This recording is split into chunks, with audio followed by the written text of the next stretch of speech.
There's a stretch of water so narrow, so perfectly placed, that whoever controls it has at various points in history controlled the flow of global trade between two worlds. It's barely 30 kilometers wide at its tightest point. And 500 years ago, one man decided to own it. Ahead of a fleet of Portuguese warships sat a small island, barely a speck of land off the southern coast of what's now Iran. But this island held one of the wealthiest ports in the known world. It was called Hormuz. Every ship traveling between the Indian Ocean and the trade networks of Persia and Mesopotamia had to pass through one narrow stretch of water. That was the Strait of Hormuz. And Hormuz sat right at the entrance. Spices from India, fine textiles, Arabian horses, Persian silver, pearls from Bahrain. All of it moved through this port, and all of it was taxed. Whoever controlled Hormuz controlled the gateway. The city had a king, a young ruler named Saif al-Din. But Hormuz wasn't a simple monarchy. For decades it had operated within a web of tributary relationships, with real power running through influential court officials. The taxes, the port access, the diplomacy, all of it managed by men like his vizier, a figure the Portuguese sources record as Khwaja Atta. It was a city held together by commerce and careful politics, not military strength. That distinction would matter enormously. Picture what the merchants in that harbor saw when the Portuguese fleet arrived in 1507. Ships larger than most of them had ever seen, gun ports open, anchors dropping within firing range of their docks. For a merchant who had spent his life calculating risk, weather, pirates, shifting exchange rates, this was something different. These men hadn't come to trade. They had come to decide who else got to. The commander hadn't even sent a messenger yet, and the message was already written in iron and oak. That commander was Afonso de Albuquerque. Contemporary accounts describe him as intense and unyielding, sharp eyes, a long white beard, a reputation for strategic brilliance and iron intolerance for disobedience. Sailors respected him. Some feared him. A few hated him enough to undermine everything he built. He anchored close to shore, guns covering the harbor, and made his demand. Submit, pay tribute, recognize Portuguese authority over these waters.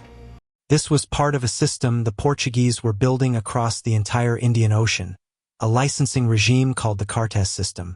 A Portuguese official could hand a merchant a piece of paper, and that paper was the difference between a safe voyage and having your ship boarded and your cargo thrown into the sea.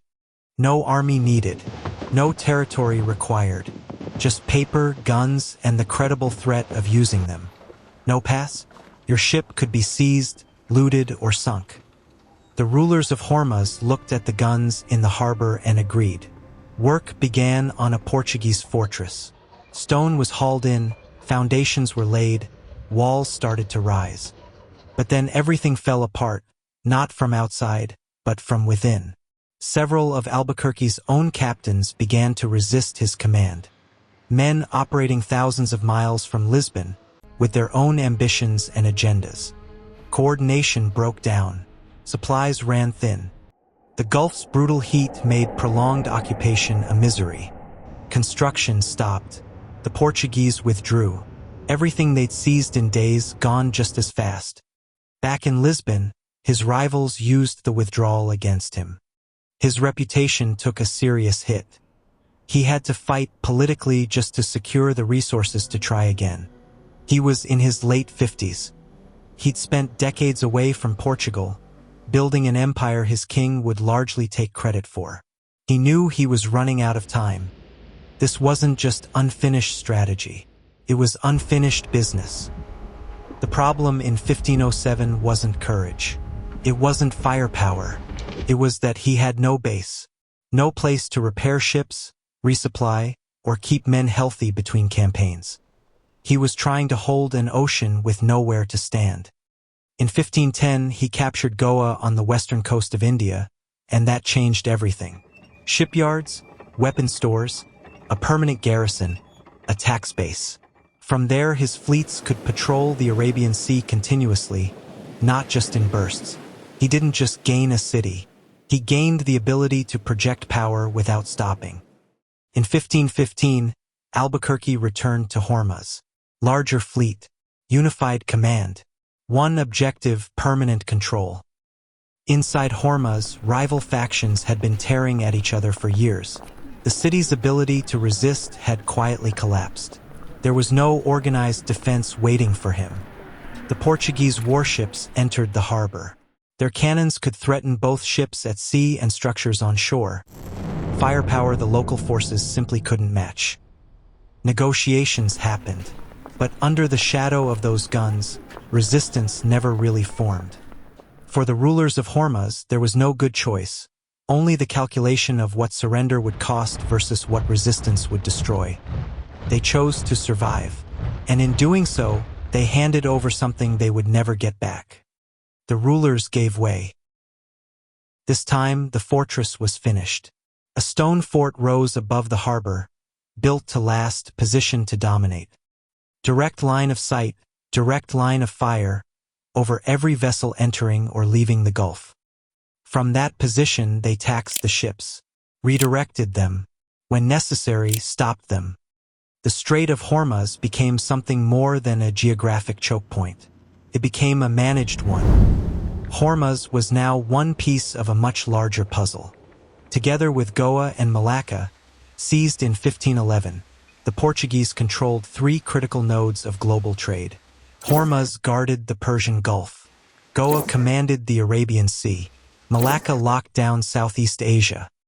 A small number of warships, spread across 3 points, could influence trade flowing between Europe, Africa, India, and Asia. Not by conquering land, not by raising armies, just by standing at the doors. The system required constant pressure. The Safavid Empire had interests in these routes. So did the Ottomans. Portuguese control was never about territory. It was about naval dominance across vast distances. Later that same year, Albuquerque fell ill near Goa. He died before he could sail home. He never saw Portugal again. The man who had spent a lifetime building an ocean empire died at its edge. Within sight of the sea, he had spent everything to control. But the system he built lasted over 100 years, until 1622, when a combined Persian and English force finally broke Portugal's grip on the island. After Portugal came others. The British recognized the same strategic logic and dominated the Gulf for 3 centuries. Then came oil, transforming the region from a trade corridor into one of the most economically critical places on Earth. Then the Cold War. Then today, with naval forces still patrolling that same narrow passage for essentially the same reason Albuquerque arrived with cannons in 1507. The names change, the flags change, the technology changes beyond recognition. But the island is still there. The strait is still narrow. Some geography just doesn't stop being important. The island of Hormuz stayed critical for centuries, not because of who sat on its throne, but because of where it sat on the map.